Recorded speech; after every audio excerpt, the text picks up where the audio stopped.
皇阿玛新得了韩氏，将整个六宫都不放在眼里了。别说皇上的不是了，皇上也没有错。来，额娘，永璋，你这个性子也得改改了。这件事情，咱说不上话。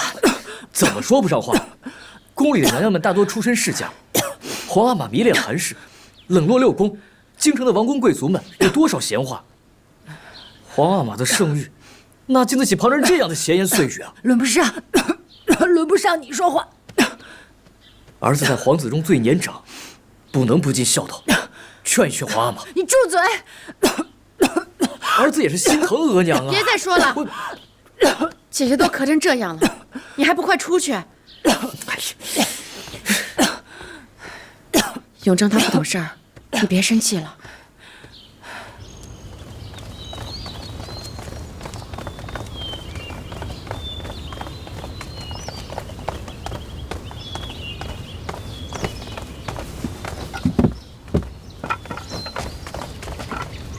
儿臣请皇阿玛安。来给你皇祖母请安啊！儿臣去钟粹宫见了额娘，再来慈宁宫请安。你额娘还好吗？不大好。她怎么了？额娘身患咳疾数月，一直未曾见好。皇阿玛难道不知道吗？啊，这近来啊，前朝的事繁忙。等会儿，朕让太医仔细去瞧瞧你额娘。谢皇阿玛。儿臣明日进宫，再来向皇阿玛请安。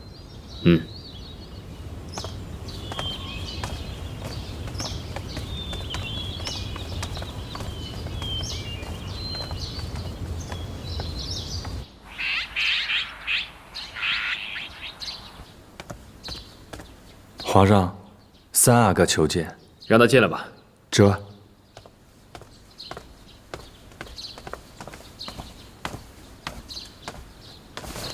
儿臣请皇阿玛安。进来吧。永璋啊，你的侧福晋给你生了个女儿，有空就带进宫里来，给你额娘瞧瞧，让她高兴高兴。是。你在宫外居住着，应该比宫里面其他的阿哥知道民间疾苦。永琪出宫居住后，也常和朕说起外间风物，你可知道些什么？京城乃天子脚下，物阜民丰，一向安定得很。倒是近日来，宫外头有些流言事关宫中。什么流言？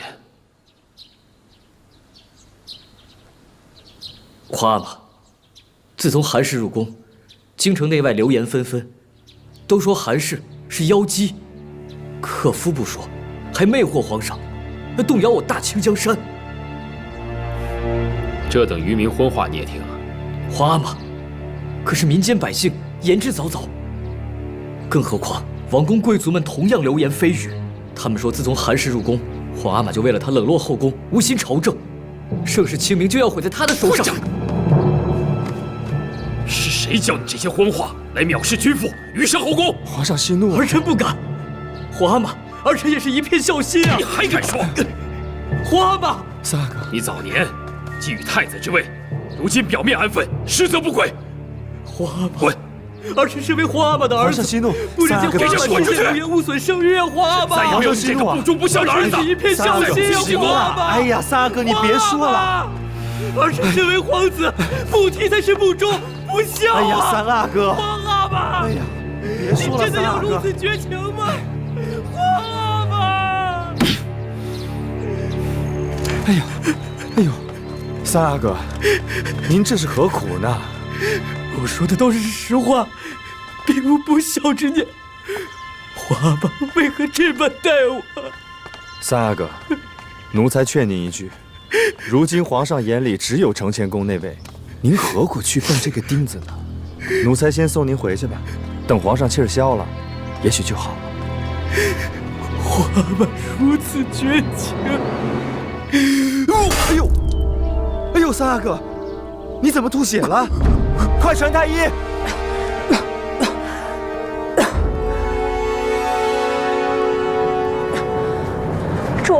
好了，不好了！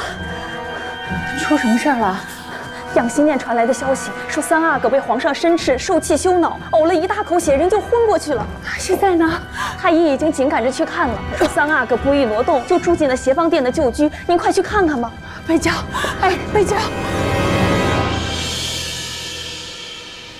永璋，臣妾给太后请安。不要这么吵吵嚷嚷的，碍着太医诊脉。是。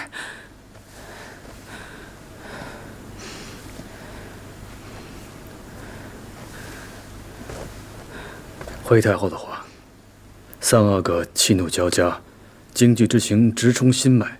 如今五脏六腑的气血都已经乱了，人是万万不能再挪动了，只能留在协芳殿静养。哀家明白了，你赶紧去抓药，看顾好三阿哥。微臣明白，微臣这就去。多谢太后看顾，臣妾替永璋谢过太后。永璋是哀家皇孙，哀家不能坐视不理，更何况此事，除了哀家，也无人敢过问。纯贵妃，哀家听说你嗽疾缠身，伤及到肺腑，你不必在这里熬着了啊！哀家已经都吩咐了，让永璋的福晋们进宫来陪侍。太后，永璋是臣妾的儿子，臣妾恳请太后允许臣妾在这里守着永璋。娘，娘，花不要我，永璋，花不要我了。不要怕，额娘在，别怕，皇上不会的，皇上不会不要你。永璋，元烨，额娘对不住你。元烨啊，纯贵妃，你就在这里守着他吧。谢太后。永璋，永璋。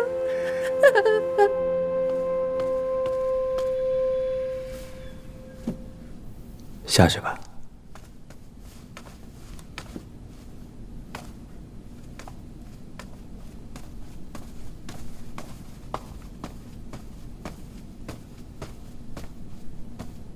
皇上，喝口茶吧。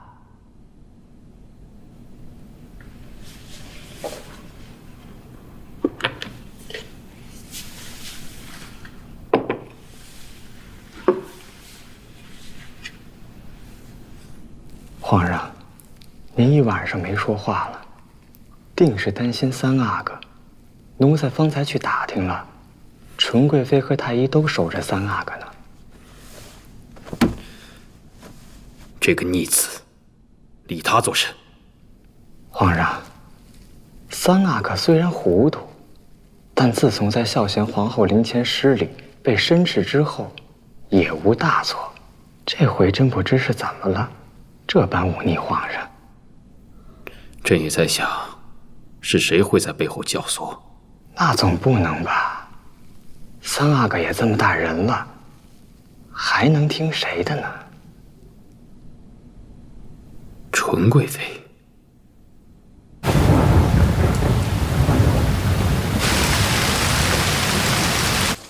永璋性子憨直，心无城府。他对着皇上说相见的事儿，皇上怎么听得进去呢？皇上正在兴头上，怎么能容得下自己的儿子说自己的宠妃呢？纯贵妃急得几夜都没合眼，只守着三阿哥。太医说三阿哥惊惧交加，直冲心脉，怕是……海兰，你不要胡说，永璋才多大？倒是纯贵妃，太医说她的咳疾已经伤了肺腑，哪能经得起这般煎熬？得去劝劝她才是。是。求皇上饶了永璋吧！皇上，皇上，饶了永璋吧！还敢到这儿来？臣妾知道，都是臣妾的不是，臣妾愿受责罚。这可是你说的。这些年你做了些什么事情，你自己心里清楚。皇上，臣妾自知不能见容于皇上，让皇上厌弃。但是永璋是无心得罪皇上的。永璋是无心的，可有心的是你。皇后娘娘，皇后娘娘，为何这般急匆匆的？皇后娘娘，纯主惹得皇上大怒，不顾病体跪在雨中都吐血了。皇上让他回宫养着，他也不听。皇上为何这般动怒？纯主放心不下三阿哥，挣扎着过去向皇上求情，奴才觉得不对劲儿啊，还请皇后娘娘赶紧过去瞧瞧。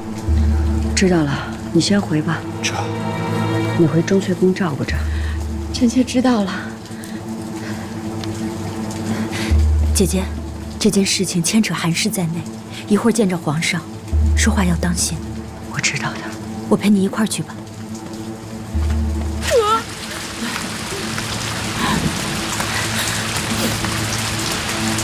绿云，绿云，绿云，有什么话回宫再说。起来，起来，主，臣妾请皇后娘娘开恩，就让臣妾跪在这儿，直到皇上息怒。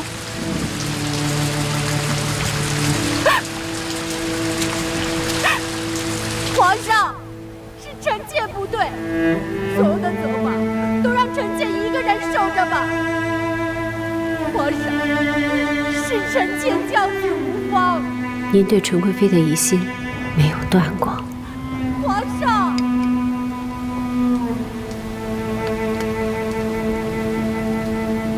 皇上，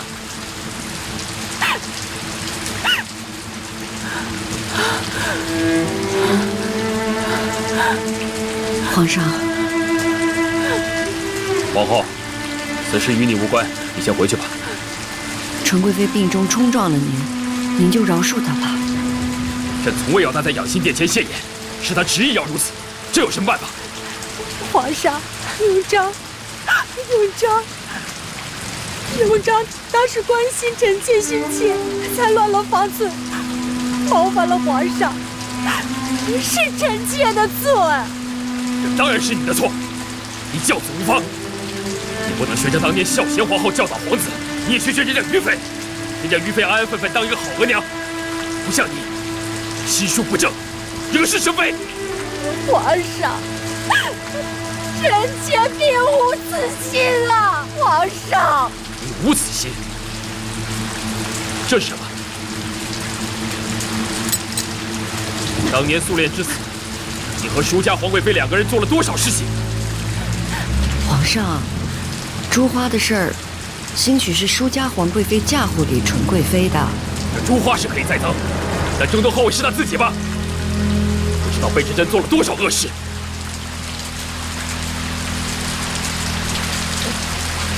主贵妃姐姐，请皇上允准于妃带纯贵妃回去医治，臣妾有事回禀。罢了，带他们回去。主，快带绿云回去。纯贵妃重疾在身，今日所为也不过是爱子心切，皇上何必如此严厉？奸夫久在宫闱，竟如此不识大体，引起纷扰。若非他挑唆，永璋怎敢轻言宫闱之事，对相见不敬？永璋确实在言语上冒犯了你，可他也是一片孝心。皇上为了这个韩氏，竟然伤了父子之情，也伤了纯贵妃的心。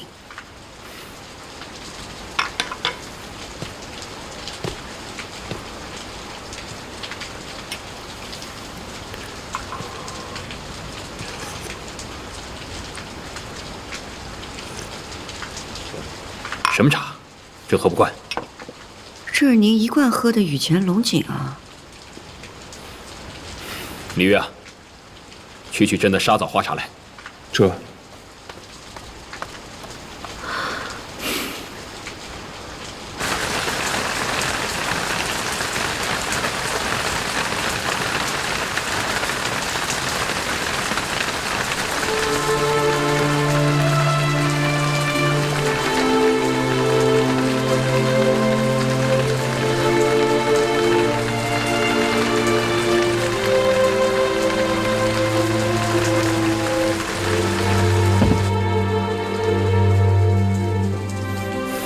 皇上还在看《洛神谱图》。洛神翩若惊鸿，宛若游龙。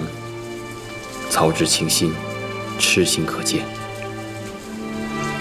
再是痴心，也并非两情相悦。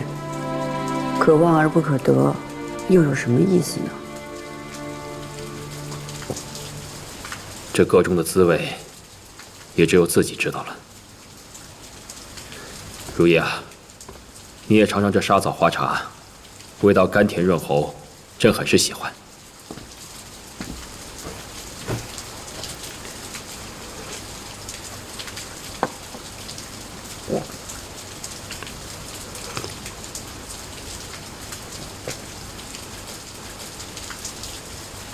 如何？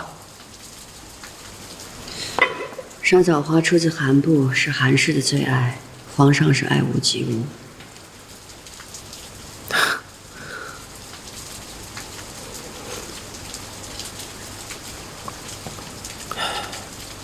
皇上，臣妾真的想不明白，对于韩氏，您到底怎么了？如意啊，朕宠爱韩氏，你一定觉得朕冲昏了头吧？可是朕没有办法，你告诉朕，朕到底怎么了？臣妾问皇上，皇上倒问臣妾。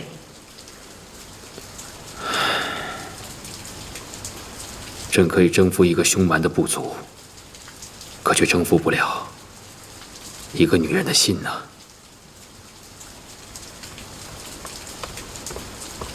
皇后娘娘，颖妃在殿外求见。皇上，臣妾出去见见颖妃。嗯。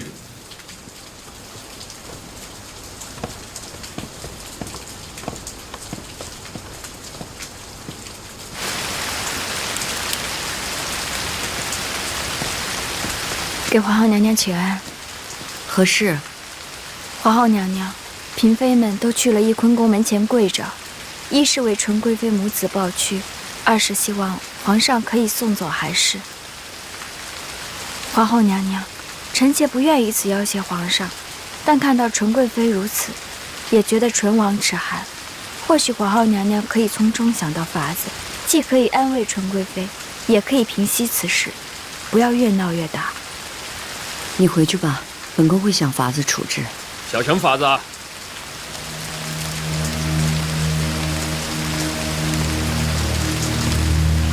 身为朕的嫔妃还敢放肆！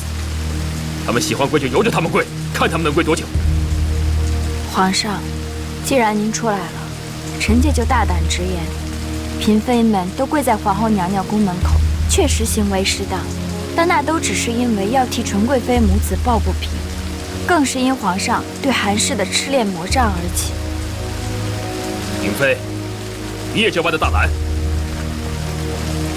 臣妾不得不说出心里话，反正隐瞒皇上是错，直言犯上也是错，那就请皇上任意责罚便是。皇上，您如此为情乱治，会伤了蒙古49部的心，会让咱们怀疑一直仰赖的天子是不是一位英明的君主。放肆！臣妾不是放肆，是伤心。臣妾替纯贵妃和三阿哥伤心，替自己和满宫的嫔妃们伤心，替皇后娘娘伤心，也替皇上您伤心。你少在这里说糊涂话，回自己宫里待着去。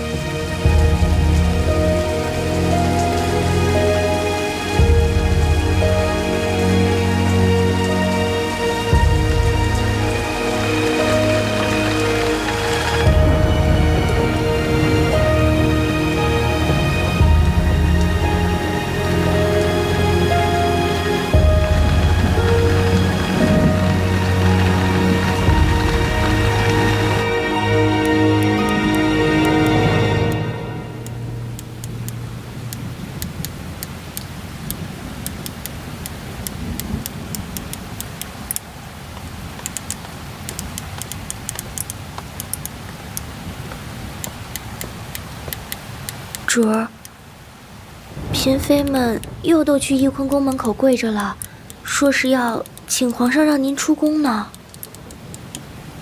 这还不好吗？我本就不愿意待在这儿。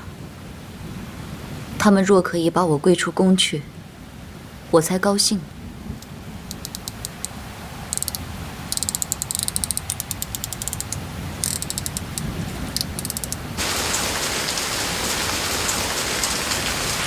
皇上，可宫嫔妃在臣妾宫门口跪着，臣妾得去看一看。理他们做什么？一群粗鲁妇人，难道真要由他们为所欲为？朕喜欢一个人要他们允准吗？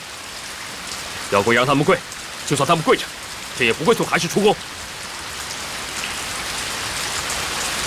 皇上既然要留下韩氏，不妨多为他着想，免得六宫深怨。即使韩氏有您的宠爱，他日后如何在宫中和嫔妃们相处度日呢？刚才颖妃说的话是有些急躁，但确实理真情切。皇上确实不应该因一时盛怒，惹得蒙古各部和公卿世家伤心。今日朕是急躁了些，那就敬纯贵妃为皇贵妃吧。永璋语出狂妄，朕暂且不和他计较，让他好好养着。朕会让太医去瞧他。至于庆贵人，这回若是他懂事又懂得分寸，朕就复他清嫔之位。臣妾先替皇贵妃和永璋谢过皇上。至于韩氏那儿，皇上的心思，臣妾总也不敢违逆。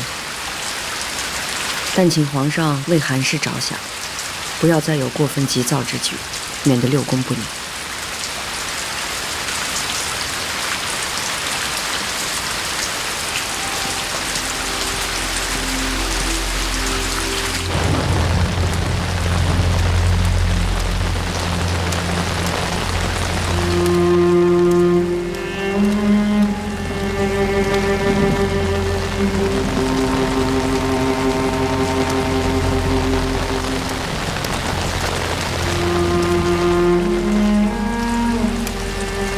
皇后娘娘晚安。都起来吧。皇后娘娘，臣妾等跪在此处，但求皇上明白心意，送韩氏出宫，以安慰纯贵妃母子。你们的心思，皇上和本宫都明白了。皇上下旨，封纯贵妃为皇贵妃。皇后娘娘，皇贵妃母子此番受了这等委屈，纵使皇贵妃进了位分，韩氏这个祸根不除，皇贵妃又如何能真得以慰藉？后宫又如何能真得以安宁？咱们姐妹也没办法安心。你们跪在这儿，到底是为了皇贵妃母子，还是为了借此事安自己的心啊？皇后娘娘，是以为臣妾们心意不成吗？你们若诚心，早已跪到养心殿门前了。你们也担不起天子之怒，担不起祸延母族吧？皇后娘娘，臣妾实在看不下去皇贵妃受这般的委屈，也看不懂韩氏进宫后皇上的种种行径，所以跪在此处，求皇后娘娘主持。你说的本宫明白，本宫也已劝过皇上，为了六宫祥和，不要再过分宠爱韩氏。但是，若想让皇上送韩氏出宫，那是不能的。你们再这样闹腾下去，若真逼得皇上送了韩氏出宫，只怕日后皇上也会怨你。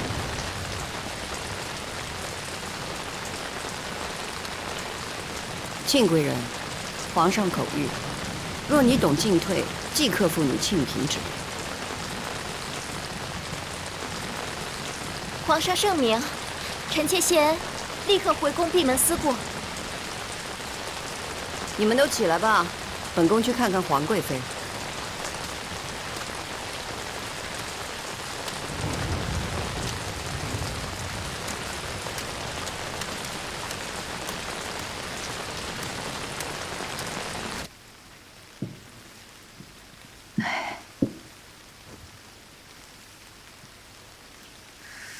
李渊，皇上已经不计较永璋的事儿了，也答应晋封你为皇贵妃。册封的日子就在4月18号。皇贵妃的冠服，内务府也在给你准备了。皇贵妃，皇上大概也知道臣妾要死了吧？会嫌皇贵妃红前，皇上也封了她皇贵妃。海兰，婉音，我有话想同皇后娘娘讲，你们出去一下。是。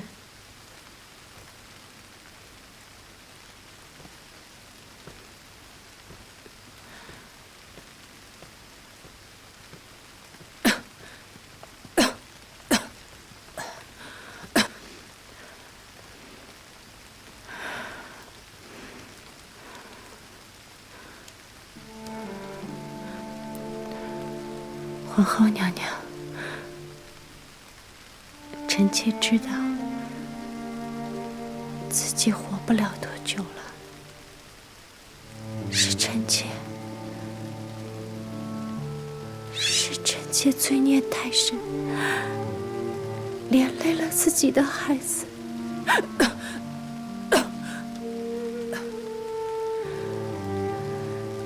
当年臣妾不该心生妄念，想要永璋去承太子之位，害得永璋被皇上厌弃。臣妾怕得很，悔得很，一直吃斋念佛，祈求菩萨的原谅，能饶恕。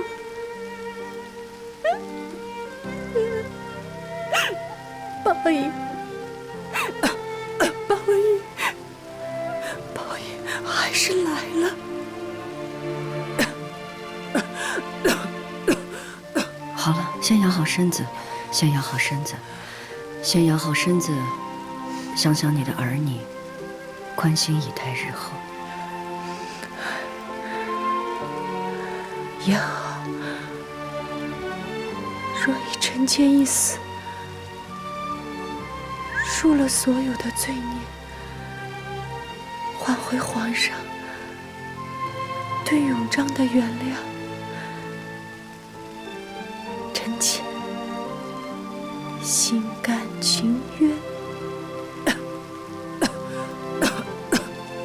说出来就好了，说出来就好了。好好养身子，别的以后再说啊。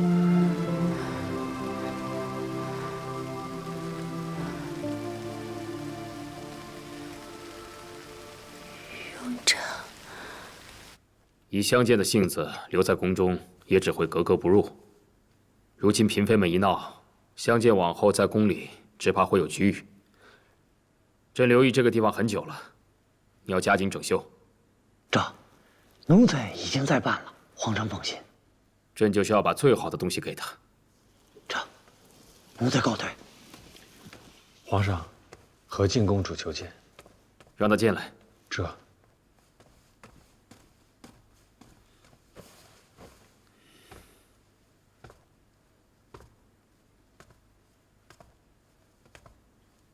儿臣给皇阿玛请安。你来了。宫中出了这样大的事，儿臣在公主府里也坐不住啊。你也在怪朕吗？不是，儿臣不担心其他人，只担心您。担心什么？皇阿玛，嫔妃们胆敢这样逼迫您送韩氏出宫，实在是太狂妄了。婢妾之德在于温驯，他们都忘了吗？还是你关心皇阿玛？说来，如今的皇后要是有额娘当年统御后宫的能力，也不至于让嫔妃们如此张狂。到底令嫔是皇阿玛多年调教出来的人，这种时候就懂得本分，不去掺和这样的闹剧。行了，你先下去吧，真想静一静。儿臣告退。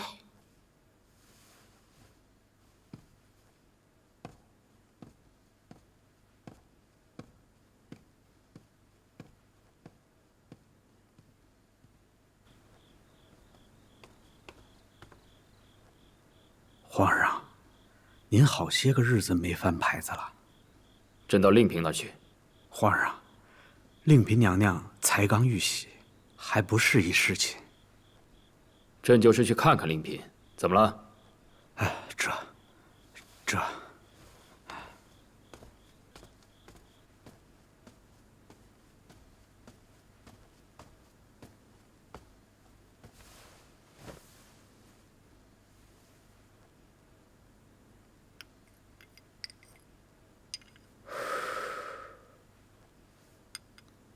楚，药已经好了，你起来喝一点吧。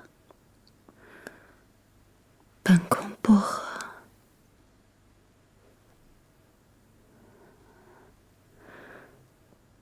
你扶本宫到窗口，本宫想看看协芳殿的方向，看看能不能看见永璋。哎，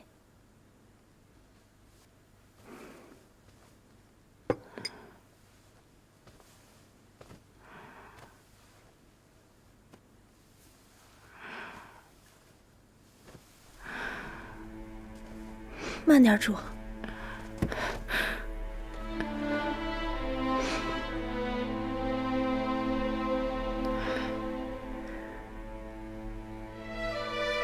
楚，你这样是看不见协芳殿的。看不见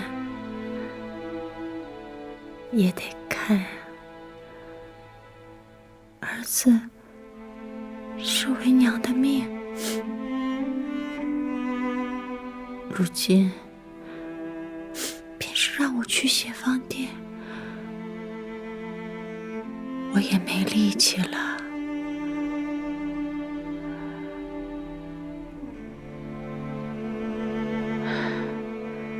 永璋，阿娘不能再护着你了。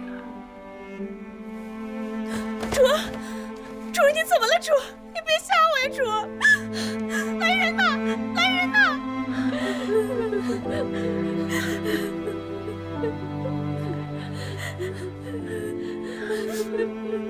主，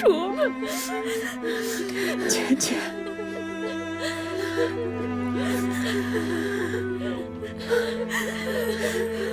你为什么就逃不过这一劫？你走了以后，这个宫里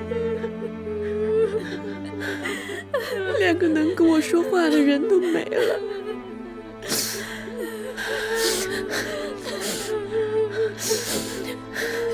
快，先去通报皇后娘娘。是。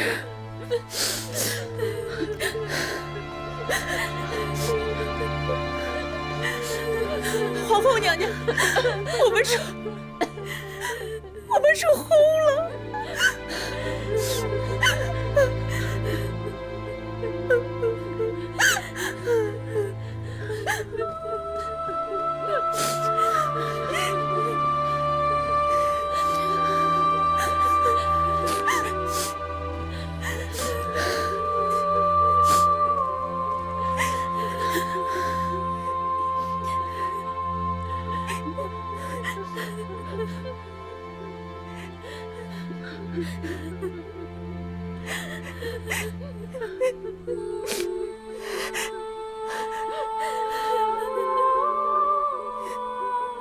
皇贵妃娘娘，您的冠服给您送来了。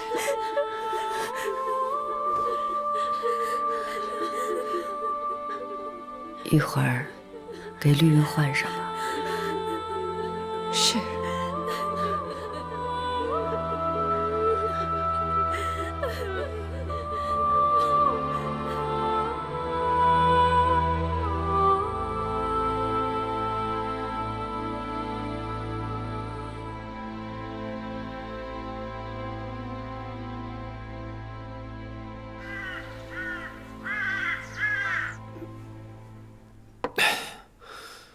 皇上，闷酒伤身，不然您少喝点。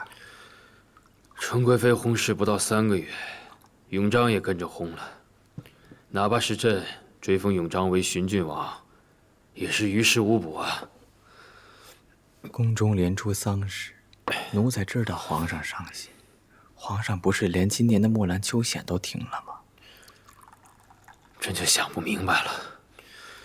朕也让李煜去查韩琦的底细，不过就是区一个普通的韩部男子，相见为何就对他念念不忘呢？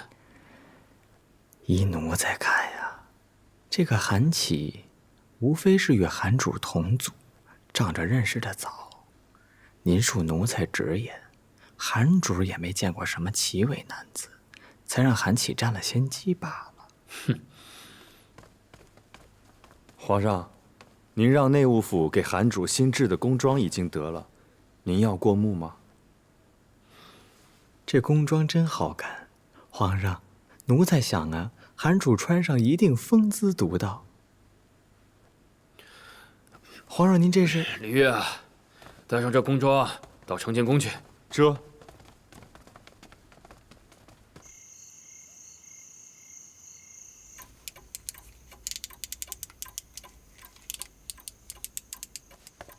主儿，皇上来了。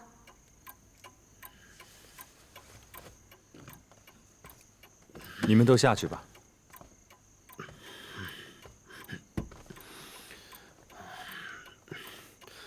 相见，你在看朕送你的西洋钟啊？好啊，你知道你喜欢什么东西，朕都会送你的。今夜呢，朕也要送你一件礼物，李煜。奴才在。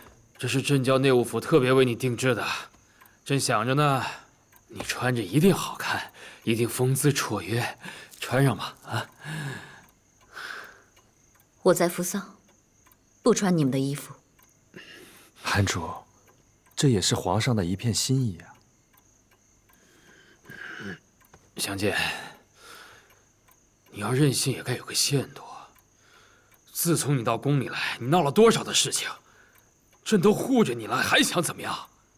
朕知道你惦着韩琦，朕已将他的尸身寻回来了，送回韩部厚葬了，你还想怎么样？朕知道你为他扶丧，朕许你穿着素白衣裳了。我是韩琦的未亡人，生生死死都是他的人。总之，你的日子与我无关。我不想看见，也不想听见你说话。你睁开眼睛看看，你已经在朕的后宫了。不是我要到这儿来的。相见，你知道朕的心吗？朕会待你好的，啊，咱们会相伴到老。你不要再说了，我是不会忘记韩琦的。相见，你冷静点。哎呦，哎呦，相见，你没事吧？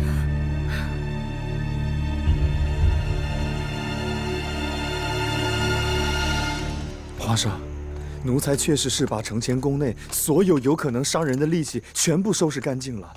这个，奴才也不知从何而来啊。皇上，恕臣直言，这件事确实不能完全怪李公公。微臣已经查过了，刚才韩主用的利器，就是这钟里的指针。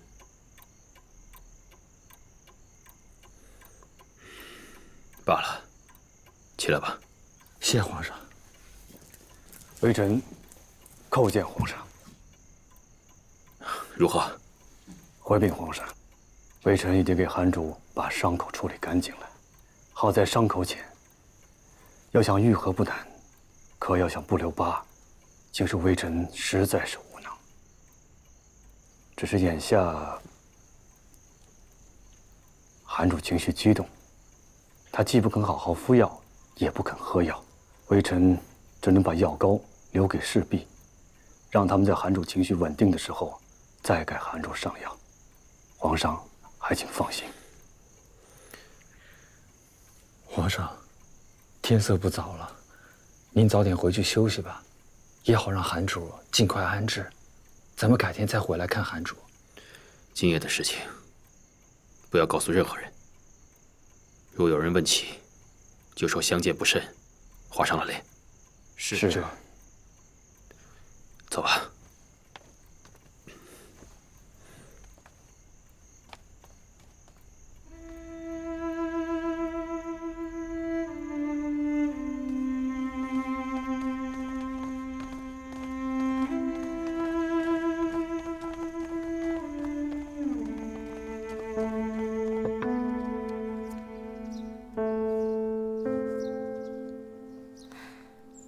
主儿，您脸上的伤，奴婢给您涂点药。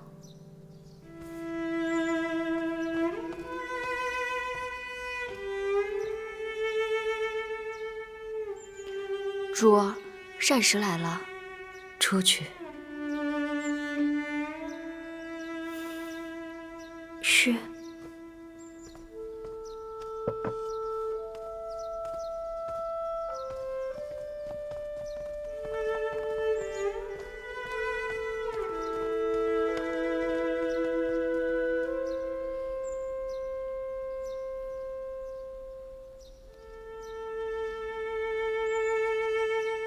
韩琦，我很快就可以见到你了。糊涂，出了这么大的事儿，到现在才来告诉本宫。皇上开始想瞒着，可韩主现在不吃不喝也不肯医伤，皇上只能让奴才来找您。太后知道了吗？还不知道。皇后娘娘，您先去养心殿吧。你好好练字。嗯。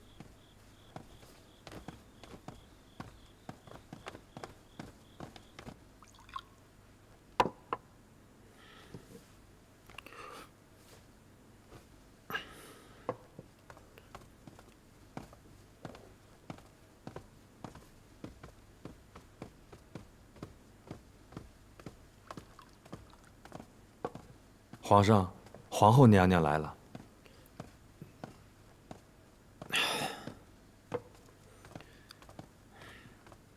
皇上，如意，坐。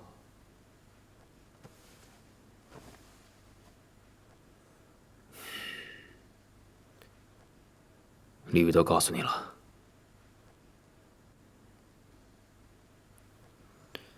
如意啊，朕实在是没办法了。那日朕喝醉了酒，吓着了相见。朕只想让他换宫服，可没想到他却这般的倔强。唉，他不用膳，不上药，居然还跟朕闹绝食。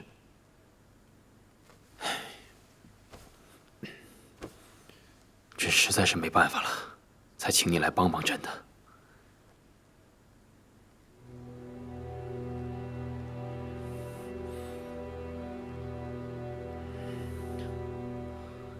如意啊，你是不是对朕很失望啊？在臣妾眼里，皇上一直是意气风发之人，从未如此这般。朕也思量过，朕是帝王，万人之上，不该轻易动心。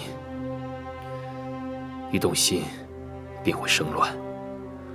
所以朕一直很克制。可这一回，朕理智不了了。朕一见到相见，才知道什么叫一见倾心。皇上，您说什么呢？如意啊，朕的意思是，朕与你是情字年少，心意相通。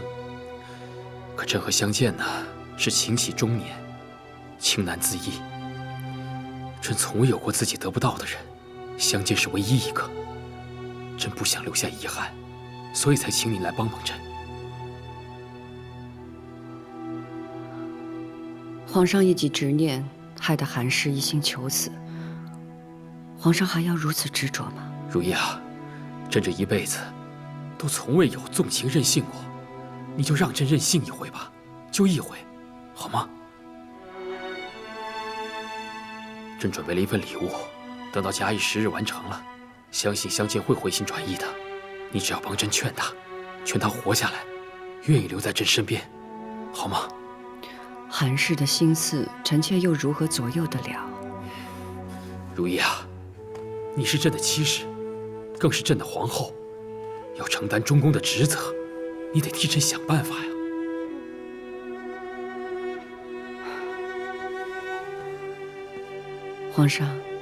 皇上所托，臣妾身为中宫，不敢不允。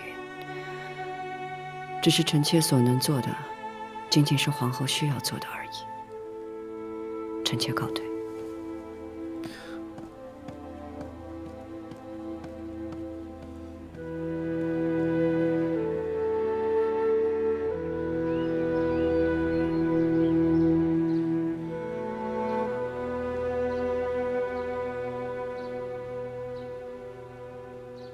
额娘，我写的字怎么样啊？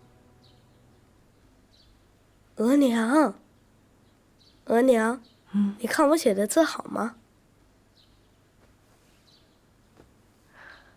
写的比上回好多了。皇阿玛许久不得空了，近日都是五哥教我写字。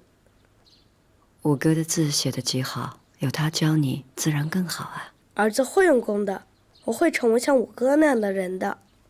会的。姐姐，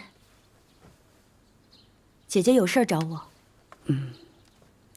永基，去找你永琪哥哥玩会儿。正巧，永琪做了2把小弓箭，你去找他玩去吧。啊，好。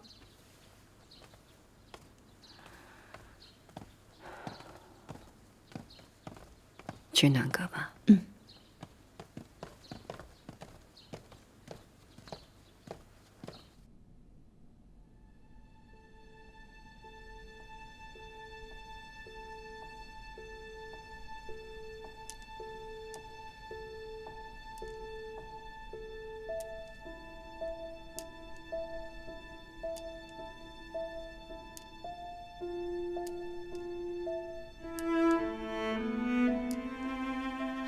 真没想到，皇上会如此神魂颠倒，不知所以，竟然用皇后之责去逼迫姐姐，却还是活下来。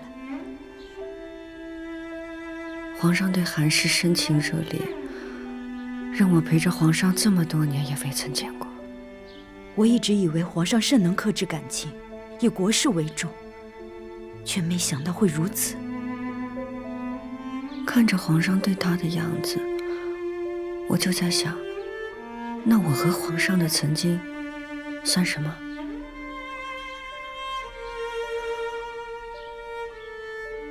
那姐姐，你真的要去劝韩氏吗？我不想去，我也不愿去。可是作为一个大清的皇后，我只能去。让皇上身心愉悦，不是一个皇后该做的吗？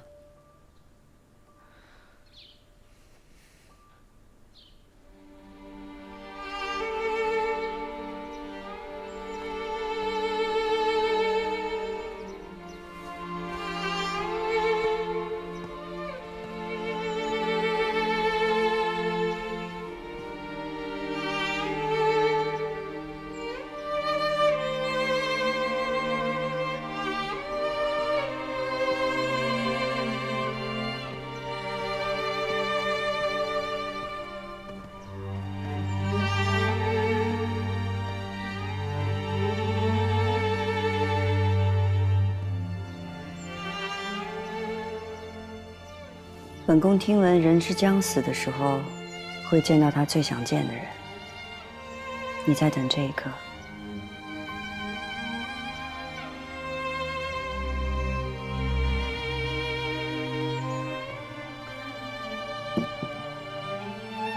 本宫对韩启也很好奇，他究竟是一个什么样的人，会让你如此念念不忘？你和那个皇帝是不会懂的。那是少年时的相知相许，相伴相惜。你若说的这些，本宫便懂了。本宫也有曾经年少的相知相许。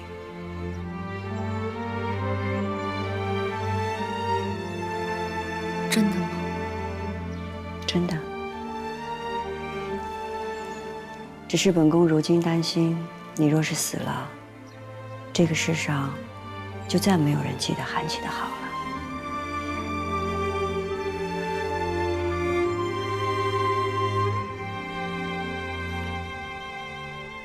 神佛在上，朕诚心斋戒，以求大清国运昌隆。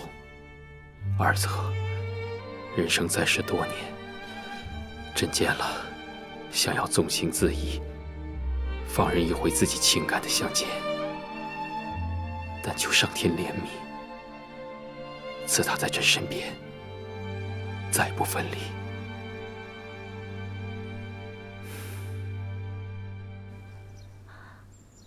我喜欢韩琦的时候，16岁，他18岁。他的眼睛特别的明亮，比天上的星星还要亮。他带着我骑马、放牧，带我去看最美丽的沙枣花。他吹着口弦，伴我起舞。那是我们最快乐的时光。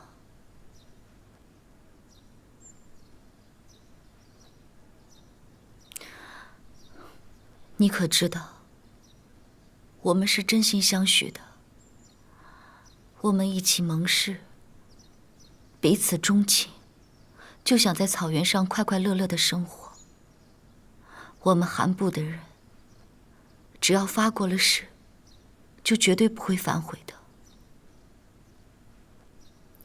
真好。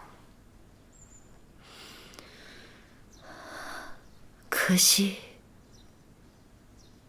好时光再也回不去了。若不是因为我，他就不会遇到雪崩，他也不会。谁都不知道韩琦会发生这样的事儿。韩琦是你的未婚夫，你为他伤心难过、追思悼念，都是应当的情分。只是，你一直陷在自责里，若韩琦有知，也会于心不忍的。如若你再为了他绝食离世，他会安息吗？本宫觉得，以韩琦对你的情谊，他定希望你珍惜性命，好好活下去。更何况你还有你的阿爹、你的族人，你应该知道，你是他们好好活下去的指望。从韩琦死了的时候，我就心灰意冷，便没有了指望。我怎么还能成为别人的指望呢？逝者已不可追。你若还珍重你的阿爹、你的族人，就该好好活下去，哪怕远远的守护他们，看他们过得比从前更好。除非他们对你来说并无所谓。他们对我来说怎会无所谓？只是我怕我做不到。只要你断了求死之心，肯活下去，就能做到。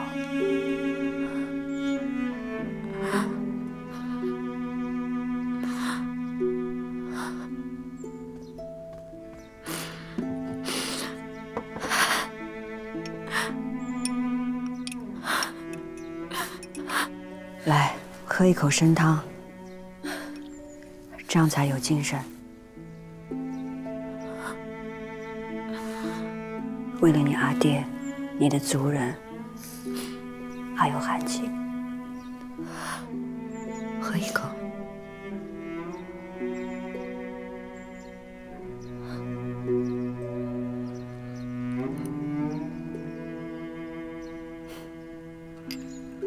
再喝一口。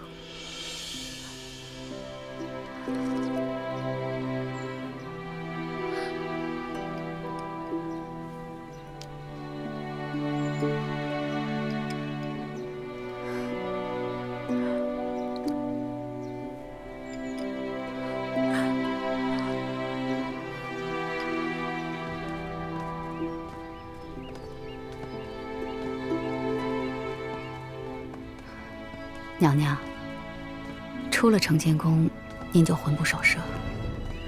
您在想什么？听相见说对韩琦的感情，本宫知道，终于有一个人在这个宫里有过和本宫一样的心意。您说什么？他俩的年少情深，像极了当初皇上和本宫。娘娘是看见韩主太感触了。相见对失去韩琦的心痛欲绝，让本宫恍惚。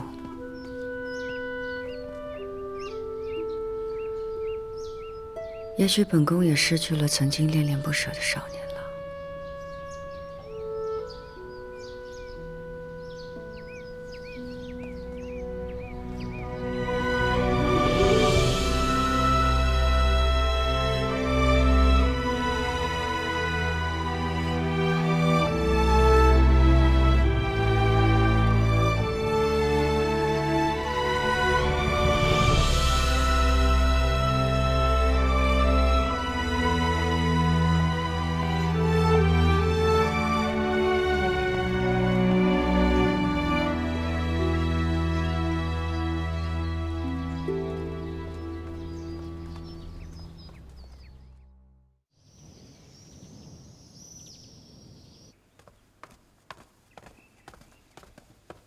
微臣给皇上请安。小姐如何了？微臣去看过了，韩主已经恢复了意识，虽然极少和人言语，但气色好了很多。皇后做得极好，朕心甚慰。那相见脸上的伤快好了，已无大碍。好。舍利子，色不异空，空不异色。娘娘，色。皇后娘娘，李公公来了。请皇后娘娘万安，请颖妃娘娘安。什么事儿？今日午后，皇上请和宫女眷往宝月楼赏金钟景致。太后去吗？太后一心向佛，对登高之事一心阑珊。知道了。奴才告退。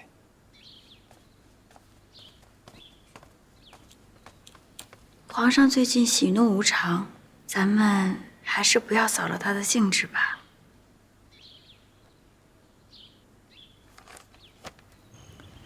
哟，这楼什么时候盖的？怎么平白无故就建了这么一栋楼啊？这宝月楼美轮美奂的。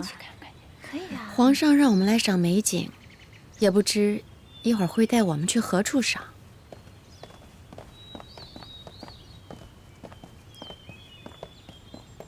也不知道这里面怎么。皇后娘娘到。从外看，真的不错。请皇后娘娘安。起来吧。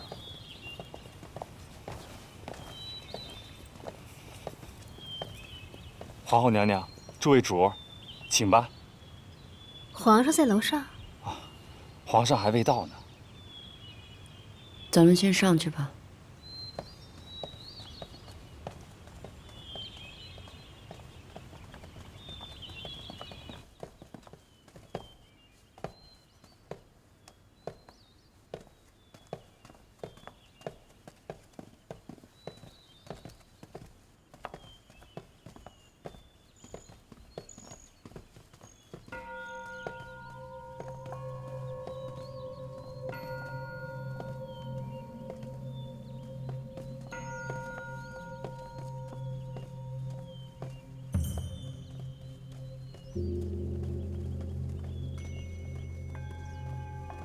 这宝月楼看起来都是韩部的纹饰，莫非这是皇上赐给韩氏的？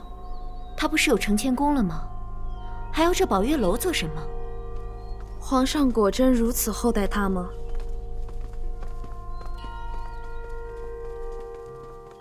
奴婢给皇后娘娘请安，给各位主儿请安。玉壶姑姑，皇上命臣妾们到宝月楼赏秋，那皇上怎么没来啊？皇上尚有要事。这宝月楼是皇上给韩主儿所建，今日才请各位主儿来赏景。除了宝月楼，皇上还在宫外与宝月楼遥遥相对处建了祈福寺。皇上也太偏疼韩氏了。各位主儿，请随奴婢来。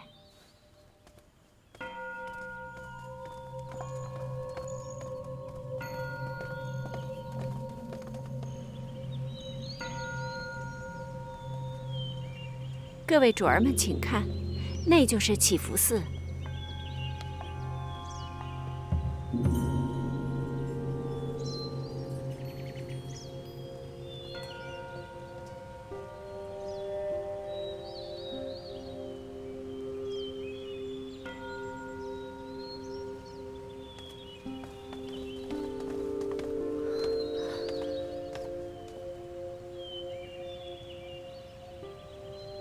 韩主，这祈福寺是皇上按照您家乡规矩所建，您还喜欢吗？韩部地处偏僻，皇上已令您部中老幼妇孺移驻京城街巷，与祈福寺相对。今日皇上还安排他们进了宫，您愿意见一见吗？什么？太好了，玉壶姑姑，快让妹妹族人过来吧，妹妹呀，一定很想念他们。是。禁中快请韩部族人。各位快请。哎呀，走走走！相见了！主，我们很想你啊！主，太想你了！见到你了！见到你了！终于见到你了！我们想你啊！主，我们很想你啊！为什么？你们为什么要来这儿？这么多老老少少，成何体统？皇上怎得如此厚待韩部，让这么多人进宫？相见公主，皇上待我们很好，给我们建了祈福寺，给我们建了漂亮的房子，安顿年老的婆婆，还给我们看病呢。是啊，皇上对我们很好。